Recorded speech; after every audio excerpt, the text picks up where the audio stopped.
I'm going to give you 5 public speaking tips that will help you become a professional speaker. But don't try to follow them all at once.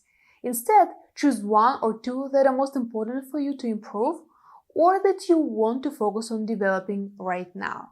Because studies show that focusing on 1 or 2 goals can boost your improvement by up to 90% compared to trying to do everything at once. Before I share each tip, I'll also mention the situations where it will be most helpful. See which ones resonate with you the most and start practicing them. So public speaking tip number 1 will help you if you get nervous in front of a big group of people. I call it talk to your best friend in the back row. Here's the secret of the professional speakers.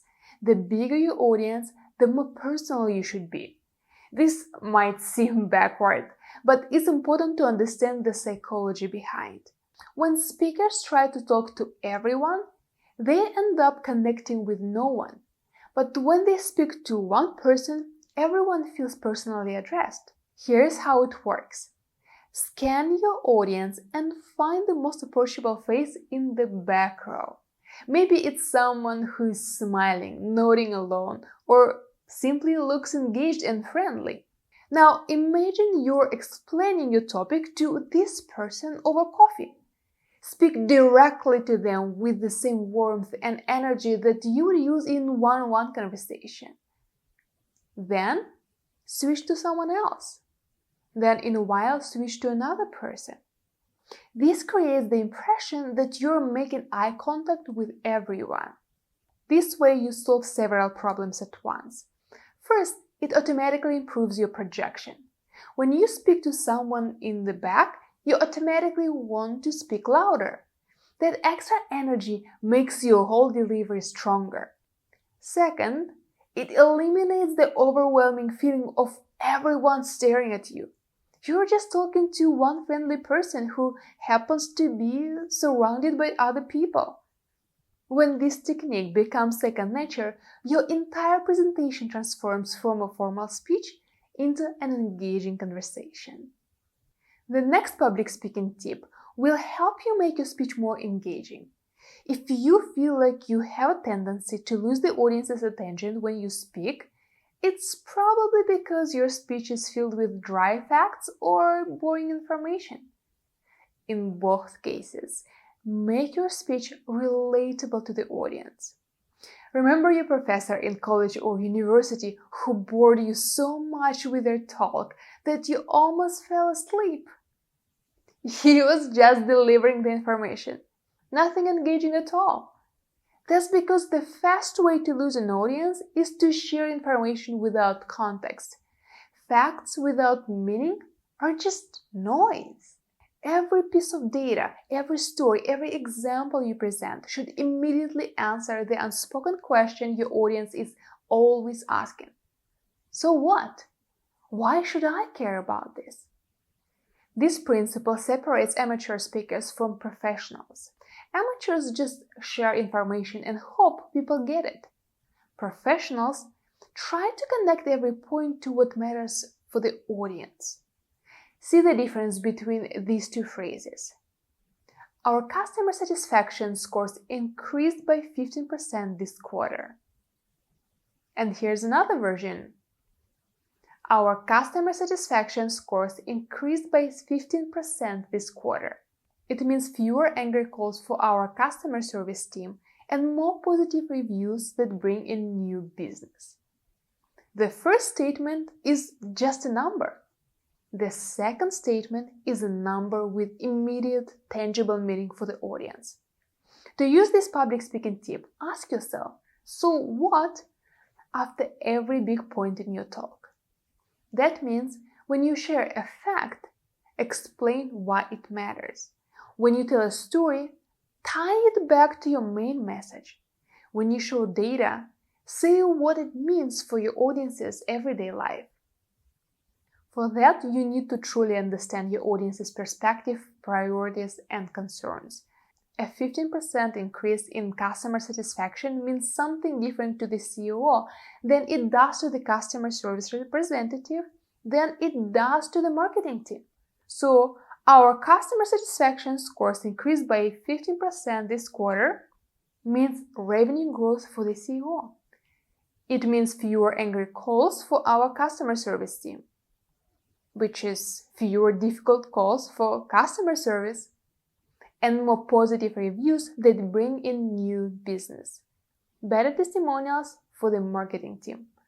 The main phrase can be even the same for all these people, but tailor your so what explanation so it connects with a specific group of people you're speaking to. And in our case, this paragraph connects with 3 different audiences and is suitable for the corporate meeting.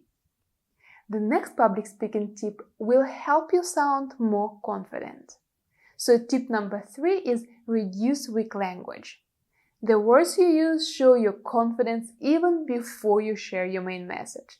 Weak language like, I think maybe we should possibly try this, can hurt your credibility and weaken your message. Strong speakers use clear, confident words that show certainty and expertise. Here's how to use this public speaking tip. The first step to fixing weak language is becoming aware of it. Record yourself talking or practicing a presentation and listen for weak phrases and filler words. Most people are surprised at how often they appear in their speech.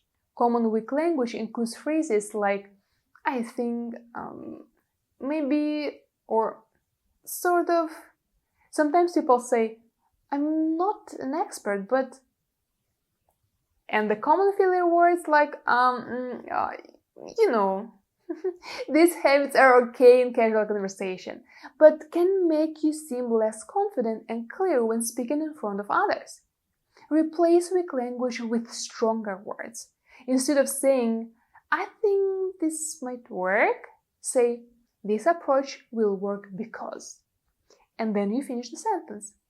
Instead of saying, I'm not an expert, but try based on my experience, and finish the sentence.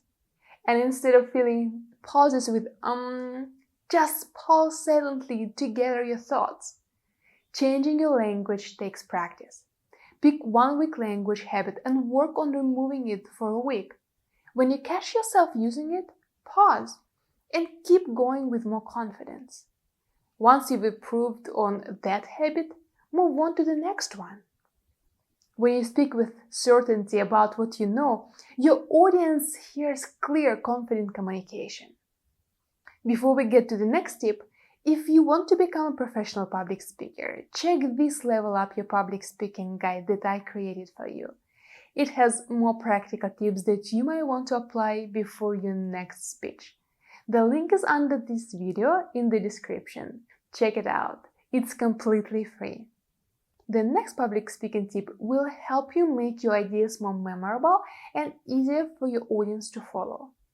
Do you know those speeches where by the end you don't remember most of it because you've lost track of the main idea? You don't want that for your audience, do you? No worries, I've got you covered. So public speaking tip number 4 is use the rule of 3. The human brain loves the number 3. We remember things better when they come in 3s. We find 3-part ideas more satisfying, and we naturally notice patterns of 3. In public speaking, there's a special rule called the rule of 3. It can be 3 main points, 3 stories, or 3 examples. Using 3s makes your message simpler and more memorable for the audience. For example, instead of listing 5 tips, a speaker might focus on 3 key tips. This helps the audience retain the information more easily. It's based on cognitive science. We can easily hold 3 to 4 pieces of information in our mind at once. If a presentation gives more than that, people have a hard time keeping up. Sticking to this rule of 3 makes it much easier for the audience to understand and remember what you say. Here's how to use the rule of 3 in public speaking. Look at your presentation and find your main points. If you have 2 points, think about a natural third that completes the picture. If you have 4 or more points, try combining similar ideas or cutting less important ones until you have 3 strong, clear themes. The rule of 3 applies at multiple levels. Your whole presentation can have 3 main parts. Each part can have 3 key points, and each point can have 3 examples to explain it. This layered structure gives your audience an easy-to-follow framework they will remember. Even the way you speak can benefit from this principle. Instead of saying the solution is effective, try this solution is fast, reliable, and cost-effective. But keep it balanced. Some speakers love enumeration, and they end up sounding like they're reading a listicle. This, and this. That, this, and that. So be conscious on how you use enumerations and this rule of 3. If you enjoyed this video, please give it a like, and if you haven't subscribed yet, hit the subscribe button and click the little bell so you'll get notified about the new videos. Let's move on to the next public speaking tip. It will help you if you worry about messing up during your speech, but still want to make a good impression. This is where you can cheat a little. So public speaking tip number 5 is practice your opening and closing until they are automatic. People usually remember the beginning and the end. The beginning sets the tone for the whole speech, and the ending leaves a lasting impression. The first 2 minutes of any presentation are when your nervous system is most activated. It's also the moment when your audience decides whether to pay attention or reach to their phones. That's why your opening is the most important and most vulnerable part of your entire speech. Then the closing is what you leave people with and what they will remember. Just like the opening, make it strong and know what you want to say. With that, even if you screw up somewhere in the middle, people won't notice it that much. So over-prepare your opening and closing until they become completely automatic. Know your first 2 minutes and the last few sentences so well that you could deliver them flawlessly, even if you were distracted, nervous, or dealing with unexpected technical difficulties. Practice your opening in various conditions. Say it while walking around your house. Deliver it while making your tea. Record it on your phone and listen back. Practice it with distractions around. The goal is to make those first 2 minutes so familiar that your subconscious can handle them while your conscious mind adapts to the speaking environment. This preparation creates a powerful psychological effect. When you get your opening right, your confidence sticks for the rest of the presentation. A strong start gets your audience on your side, giving you momentum to keep going. On the other hand, stumbling at the beginning can make you anxious and affect everything that comes next. If you still get anxious when you speak in public, check this video over there. It has tips on how to overcome the fear of public speaking. Then a solid closing feels like a winning finish. It leaves your audience impressed and ensures they remember your message. If you have a speech that you deliver over and over again, consider creating multiple versions of your opening and closing.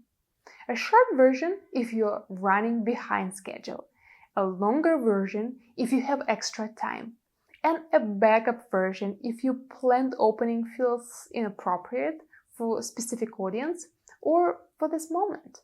This flexibility is built on solid preparation. It allows you to adapt confidently to any situation.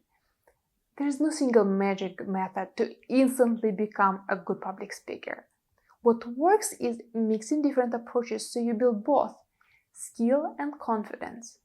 The best way to learn public speaking usually combines practice, observation, and feedback. Let me know in the comments which public speaking tip you are going to try. And for more public speaking tips, watch this video next.